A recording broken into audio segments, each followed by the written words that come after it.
നമസ്കാരം,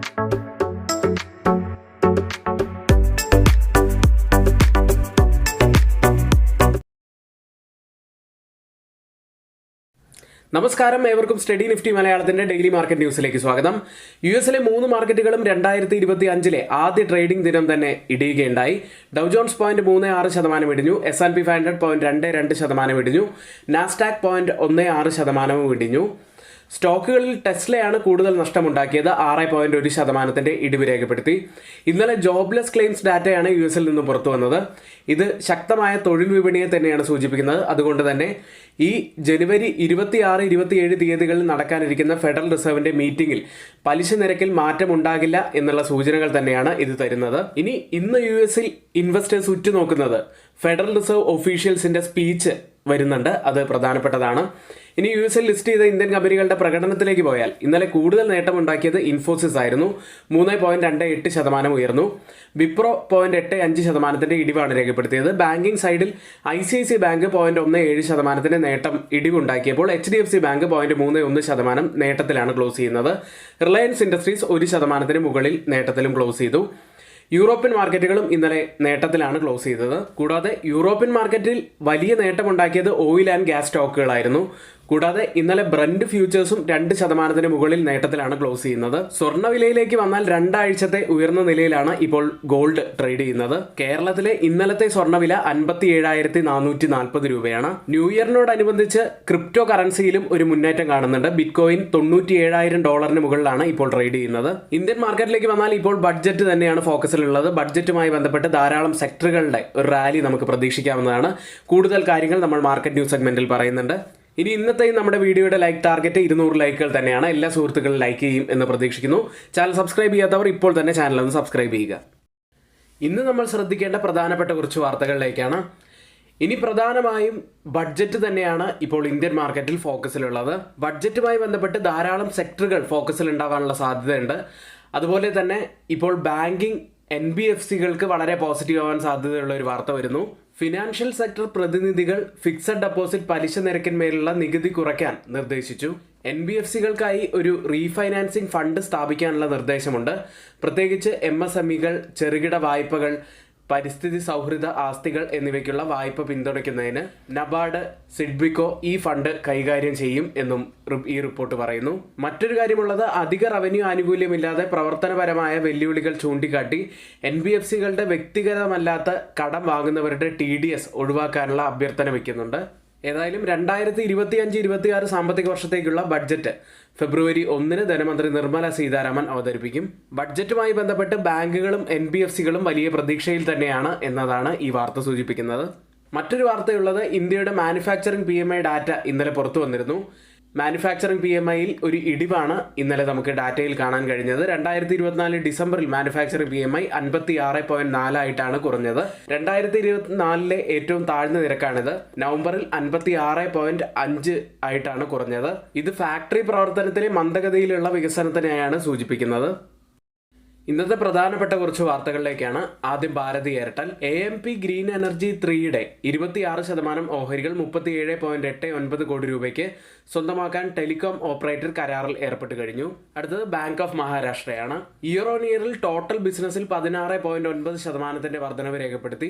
ഗ്രോസ് അഡ്വാൻസസിൽ 21.2% വർധനവും ടോട്ടൽ ഡെപ്പോസിറ്റ്സിൽ 13.5% വർധനവുമാണ് കമ്പനി ഇയർ ടു ഇയർ ബേസിസിൽ വർധനവ് ഉണ്ടാക്കിയിരിക്കുന്നത്. അടുത്തത് IRFC എന്ന റെയിൽവേ കമ്പനിയാണ്.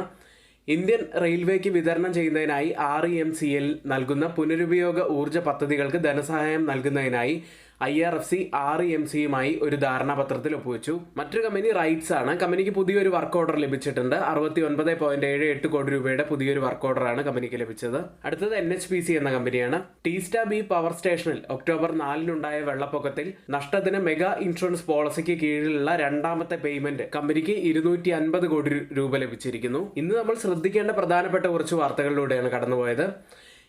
ഇന്ന് F&O സെഗ്മെന്റിൽ ബാനായ സ്റ്റോക്കുകൾ RBL ബാങ്ക്, മണപ്പുറം ഫിനാൻസ് തുടങ്ങിയവയാണ്. അടുത്തതായി നമ്മൾ രാവിലെ 9 മണി മുതൽ 3:30 വരെ നമ്മുടെ എല്ലാ എഡ്യൂക്കേഷൻ വ്യൂസും നൽകുന്നത് നമ്മുടെ എഡ്യൂക്കേഷൻ ടെലഗ്രാം ചാനലിലാണ്.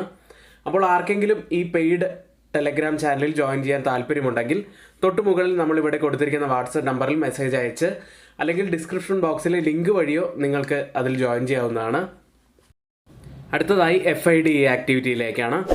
FIS 1506 കോടി രൂപയ്ക്ക് ഇന്നലെ ബൈ ചെയ്തു. അങ്ങനെ ഏറെ ദിവസങ്ങൾക്ക് ശേഷം FIS ബൈയിങ് മോഡിലേക്ക് തിരിച്ചെത്തിയിരിക്കുന്നു. DIS ഇന്നലെ 22 കോടി രൂപയ്ക്കാണ് ബൈ ചെയ്തത്. തുടർച്ചയായ 3 മാസത്തെ സെല്ലിങ്ങിന് ശേഷം FIS ബൈയിങ്ങിലേക്ക് തിരികെ വരുമോ എന്ന് തന്നെയാണ് നമ്മൾ ജനുവരിയിൽ നോക്കുന്നത്.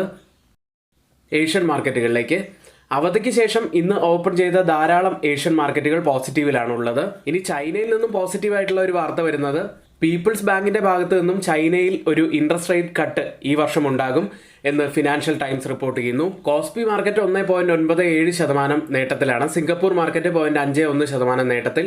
ജക്കാർത്ത കോമ്പോസിറ്റ് 1.16% നേട്ടത്തിലും ട്രേഡ് ചെയ്യുന്നു. ഇപ്പോൾ ഗിഫ്റ്റ് നിഫ്റ്റി ഉള്ളത് 24,186 എന്ന നിലയിലാണ്. 110 പോയിന്റ്സ് ഡൗൺ സൈഡിലാണ് ഇപ്പോൾ ട്രേഡ് ചെയ്യുന്നത്. അതായത് നമ്മുടെ മാർക്കറ്റിൽ ഇന്ന് ഏകദേശം 100 പോയിന്റ്സിനടുത്ത് ഒരു ഗ്യാപ് ഡൗൺ ഓപ്പണിങ്ങിനാണ് സാധ്യതയുള്ളത്. ഓയിൽ പ്രൈസുകളിലേക്ക്. ചൈനയുടെ സമ്പദ് വ്യവസ്ഥയിലും ഇന്ധന ഡിമാൻഡിലും ശുഭാപ്തി വിശ്വാസത്തോടെ നിക്ഷേപകർ പുതുവർഷത്തിന്റെ ആദ്യ വ്യാപാര ദിനത്തിൽ തിരിച്ചെത്തിയതിനാൽ വ്യാഴാഴ്ച എണ്ണവില ഏകദേശം 2% നേട്ടത്തിലാണ് ക്ലോസ് ചെയ്യുന്നത്. ബ്രന്റ് ഫ്യൂച്ചേഴ്സ് ഇപ്പോൾ ട്രേഡ് ചെയ്യുന്നത് $76.10 പെർ ബാരൽ എന്ന നിലയിൽ 0.28% നേട്ടത്തിൽ. WTI ഉള്ളത് $73.33 പെർ ബാരൽ എന്ന നിലയിൽ 0.27% നേട്ടത്തിൽ ട്രേഡ് ചെയ്യുന്നു. നിഫ്റ്റിയിലേക്ക്. നവംബർ 22 ശേഷം നിഫ്റ്റിയിൽ ഒരു വലിയ റാലി തന്നെയാണ് കാണാൻ സാധിച്ചത്. 24,188 445 പോയിന്റ്സ് ഉയർന്നാണ് നിഫ്റ്റി ക്ലോസ് ചെയ്യുന്നത്. നിഫ്റ്റി ഇപ്പോൾ ഷോർട്ട് ടേം മൂവിംഗ് ആവറേജുകളായ 10-20 EMA-കൾക്ക് മുകളിലായിട്ടാണ് ട്രേഡ് ചെയ്യുന്നത്. തുടർച്ചയായ രണ്ടാമത്തെ ദിവസവും ഒരു ഹയർ ലോ ഫോർമേഷൻ ആണ് നിഫ്റ്റിയിൽ ഫോം ആയിക്കൊണ്ടിരിക്കുന്നത്. അതൊരു പോസിറ്റിവിറ്റി തന്നെയാണ്.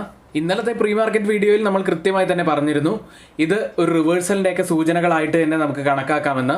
അത്തരത്തിൽ വളരെ ക്ലിയർ ആയിട്ടുള്ള നല്ല ബ്രേക്കൗട്ടുകളാണ് ഇന്ന് നമുക്ക് കിട്ടിയത്. ഡിസംബർ 19 ക്രിയേറ്റ് ആയ ആ ഒരു ബിയറിഷ് ഗ്യാപ്പ് ഏരിയ ഇന്നലെ ഫിൽ ചെയ്ത് കഴിഞ്ഞു. ഓവറോൾ സെന്റിമെന്റ് പോസിറ്റീവ് ആയതുകൊണ്ട് തന്നെ ഇനിയും നിഫ്റ്റി മുകളിലോട്ട് തന്നെ പോകും എന്ന് തന്നെയാണ് പ്രതീക്ഷിക്കുന്നത്. എന്നിരുന്നാലും ഒരു ക്ലിയർ ആയിട്ട് 24,200 മുകളിലായിട്ട് ഒരു ക്ലോസിംഗ് വെക്കാൻ സാധിച്ചു കഴിഞ്ഞാൽ നിഫ്റ്റിക്ക് നമുക്ക് കൂടുതൽ കൺഫർമേഷൻ ലഭിക്കുന്നതായിരിക്കും. അത്തരത്തിൽ അപ്സൈഡിൽ നമ്മൾ ശ്രദ്ധിക്കേണ്ടത് 24,400 ആയിരിക്കും ഫസ്റ്റ് ഒരു ലെവലായിട്ട് വരുന്നത്. ഡൗൺ സൈഡിൽ നമ്മൾ പ്രധാനപ്പെട്ടതായി കാണേണ്ടത് 23,900 അടുത്തതായി മാക്സിമം ഓപ്പൺ ഇൻട്രസ്റ്റ് രേഖപ്പെടുത്തിയ കോൾ സൈഡിലെയും പുട്ട് സൈഡിലെയും സ്ട്രൈക്കുകളിലേക്കാണ്. കോൾ സൈഡിൽ കൂടുതൽ ഓപ്പൺ ഇൻട്രസ്റ്റ് രേഖപ്പെടുത്തിയിരിക്കുന്ന ആദ്യത്തെ സ്ട്രൈക്ക് 25,000 അതിനുശേഷം 24,800 സ്ട്രൈക്കിലും അതിനുശേഷം 24,200 സ്ട്രൈക്കിലുമാണ്. പുട്ട് സൈഡിൽ കൂടുതൽ ഓപ്പൺ ഇൻട്രസ്റ്റ് രേഖപ്പെടുത്തിയിരിക്കുന്ന ആദ്യത്തെ സ്ട്രൈക്ക് 23,000 അതിനുശേഷം 24,000 സ്ട്രൈക്കിലും അതിനുശേഷം 23,900 സ്ട്രൈക്കിലുമാണ്. ഓപ്പൺ ഇൻട്രസ്റ്റ് ഡാറ്റ പ്രകാരം റെസിസ്റ്റൻസ് ആവാൻ സാധ്യതയുള്ളത് 24,200 സപ്പോർട്ട് ആവാൻ സാധ്യതയുള്ളത് 24,000 അടുത്തതായി change in open interest data പ്രകാരം കോൾ സൈഡിലും പുട്ട് സൈഡിലും വന്ന വ്യത്യാസങ്ങളാണ്. പുട്ട് സൈഡിന് തന്നെയാണ് കൃത്യമായിട്ടുള്ള ഒരു മുൻതൂക്കമുള്ളത്. ആദ്യം ATM സ്ട്രൈക്കായി 24,150 10,635% വർധനവാണ് കാണുന്നത്. വളരെ വലിയ ശക്തമായിട്ടുള്ള ഒരു ലോങ് ബിൽഡപ്പാണത്. അടുത്തത് കോൾ സൈഡിൽ 110% വർധനവ്, ഒരു ഷോർട്ട് ബിൽഡപ്പ് കാണാം. 24,100 സ്ട്രൈക്കിൽ 2,234% വർധനവ് പുട്ട് സൈഡിൽ ലോങ് ബിൽഡപ്പാണ്. 15% വർധനവ് ഒരു ഷോർട്ട് ബിൽഡപ്പാണ് കോൾ സൈഡിൽ കാണുന്നത്. 24,200 സ്ട്രൈക്കിൽ 3,800% വർധനവ് പുട്ട് സൈഡിൽ ലോങ് ബിൽഡപ്പ്. 189% വർധനവ് ഒരു ഷോർട്ട് ബിൽഡപ്പാണ് കോൾ സൈഡിലും കാണുന്നത്. ഈ 3 സ്ട്രൈക്കുകളും വാച്ച് ചെയ്ത് കഴിഞ്ഞിട്ടുണ്ടെങ്കിൽ മാർക്കറ്റിനെ കൃത്യമായി തന്നെ മുകളിലേക്ക് കൊണ്ടുപോകാൻ കഴിവുള്ള പുട്ട് സെല്ലേഴ്സിന് തന്നെയാണ് നല്ല മുൻതൂക്കമുള്ളത് എന്ന് കാണാം. ബാങ്ക് നിഫ്റ്റിയിലേക്ക്. നിഫ്റ്റിയുടെ അത്ര ഒരു പോസിറ്റിവിറ്റി ബാങ്ക് നിഫ്റ്റിക്ക് ഉണ്ടായിരുന്നില്ലെങ്കിലും 545 പോയിന്റ്സ് ഉയർന്നാണ് ഇന്നലെ ക്ലോസ് ചെയ്യുന്നത്. ബാങ്ക് നിഫ്റ്റിക്ക് നമ്മൾ വരച്ചിരുന്ന ആ ഒരു സപ്പോർട്ട് ട്രെൻഡ് ലൈനിൽ നിന്നും കൃത്യമായിട്ടുള്ള ഒരു റിവേഴ്സൽ തന്നെയാണ് ലഭിച്ചിരിക്കുന്നത്. എന്നാൽ ബാങ്ക് നിഫ്റ്റിക്ക് കൃത്യമായിട്ടുള്ള ഒരു മേധാവിത്വം കിട്ടി എന്ന് നമുക്ക് പറയാൻ കഴിയില്ല.